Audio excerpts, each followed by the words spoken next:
ಮುದ್ದೇಬಿಹಾಳ್ ತಾಲೂಕಿನ ಆಲೂರು ಗ್ರಾಮದ ಆಯುಷ್ಮಾನ್ ಆರೋಗ್ಯ ಮಂದಿರದಲ್ಲಿ ವೈದ್ಯ ಸಿಬ್ಬಂದಿ ಇಲ್ಲದೆ ಪಾಳು ಬಿದ್ದಿದ್ದು ನಾಗರಿಕರು ಆರೋಗ್ಯ ಸೇವೆ ಸಿಗದೆ ಪರದಾಡುವಂತಾಗಿದೆ.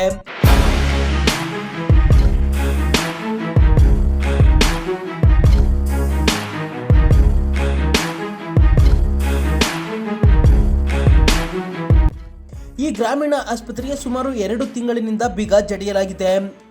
ಆಯುಷ್ಮಾನ್ ಭಾರತ್ ಆರೋಗ್ಯ ಕರ್ನಾಟಕ ಸರ್ವರಿಗೂ ಆರೋಗ್ಯ ಸೇವೆ ಒದಗಿಸುವ ಯೋಜನೆ ಮೂಲಕ ಗ್ರಾಮೀಣ ಮಟ್ಟದಲ್ಲಿ ರೋಗಿಗಳಿಗಾಗಿಯೇ ಪ್ರಥಮ ಹಂತದ ಚಿಕಿತ್ಸೆಗಾಗಿ ಆಯುಷ್ಮಾನ್ ಆರೋಗ್ಯ ಮಂದಿರ ತೆರೆಯಲಾಗಿದೆ.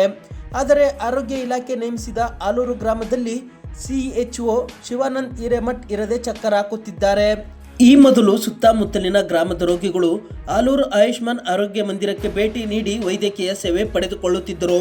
ಇತ್ತೀಚೆಗೆ 2 ತಿಂಗಳಿನಿಂದ ಆಲೂರು ಆಯುಷ್ಮಾನ್ ಆರೋಗ್ಯ ಕೇಂದ್ರಕ್ಕೆ ಬೀಗ ಜಡಿದಿರುವುದರಿಂದ ಅದೆಷ್ಟೋ ಜನರು ಆಯುಷ್ಮಾನ್ ಕೇಂದ್ರಕ್ಕೆ ಹೋಗದ ಪರಿಸ್ಥಿತಿ ನಿರ್ಮಾಣವಾಗಿದೆ. ಆಯುಷ್ಮಾನ್ ಆಸ್ಪತ್ರೆ 2 ತಿಂಗಳಿನಿಂದ ತೆರೆಯದ ಹಿನ್ನೆಲೆಯಲ್ಲಿ ಬೆಡ್ ಮೇಲೆಲ್ಲ ಧೂಳು ಆವರಿಸಿದೆ. ಎಲ್ಲಿ ನೋಡಿದರೂ ಅಲ್ಲಿ ಕೆಳಗಡೆ ಮಾತ್ರೆಗಳನ್ನು ಬಿಸಾಕಲಾಗಿದೆ. ಸಾಲದು ಎನ್ನದಕ್ಕೆ ಆಸ್ಪತ್ರೆಯ ಬೀಗವೇ ಜಂಗು ಹಿಡಿಯುತ್ತಿವೆ. ಸ್ವಚ್ಛ ಕಾಪಾಡಬೇಕಾದ ಆರೋಗ್ಯ ಕೇಂದ್ರವೇ ಅನಾರೋಗ್ಯ ಆಗಿದ್ದು, ಕಳೆದ ಕೆಲವು ತಿಂಗಳಿನಿಂದ ಆಸ್ಪತ್ರೆಗೆ ಬರದೇ ಇರುವ ನೌಕರರನ್ನು ಈ ಕೂಡಲೇ ಅಮಾನತು ಮಾಡಬೇಕೆಂದು ಸಾರ್ವಜನಿಕರು ಒತ್ತಾಯಿಸುತ್ತಿದ್ದಾರೆ. ಅಲ್ಲದೆ ರಕ್ಕಸ್ಕಿ ಗ್ರಾಮದ ಆಯುಷ್ಮಾನ್ ಆರೋಗ್ಯ ಮಂದಿರದ ಪರಿಸ್ಥಿತಿ ಕೂಡ ಇದೇ ರೀತಿ ಇದೆ. ಸಿಎಚ್ಒ ವಾರಕ್ಕೆ 2 ಬಾರಿ ಬರುತ್ತಾರೆ.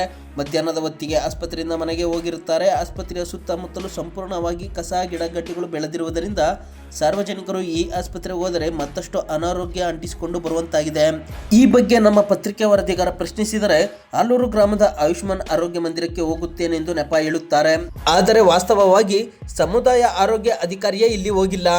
ಬೀಗದ ಕೈ ತುಕ್ಕು ಹಿಡಿಯುತ್ತಿದ್ದರೆ ಆಸ್ಪತ್ರೆ ಒಳಗಡೆ ಮಾತ್ರೆಗಳು ಬಿದ್ದಿವೆ. ಅಷ್ಟೇ ಅಲ್ಲದೆ ಹೊರಗಡೆ ಕೂಡ ಮಾತ್ರೆಗಳು ಬಿದ್ದಿವೆ. ಈ ಆಸ್ಪತ್ರೆಗೆ ಯಾವುದೇ ಗೇಟ್ ಇಲ್ಲದೆ ಇರುವುದರಿಂದ ಚಿಕ್ಕ ಚಿಕ್ಕ ಮಕ್ಕಳು ಒಳಗಡೆ ಆಟವಾಡಲು ಬರುತ್ತಾರೆ. ಯಾರಾದರೂ ಒಂದೊಮ್ಮೆ ಈ ಮಾತ್ರೆಗಳನ್ನು ತಿಂದು ಹೆಚ್ಚು ಕಡಿಮೆ ಆದರೆ ಅದಕ್ಕೆ ಯಾರು ಹೊಣೆ ಎಂಬಂತೆ ಪ್ರಶ್ನಿಸುವಂತಾಗಿದೆ.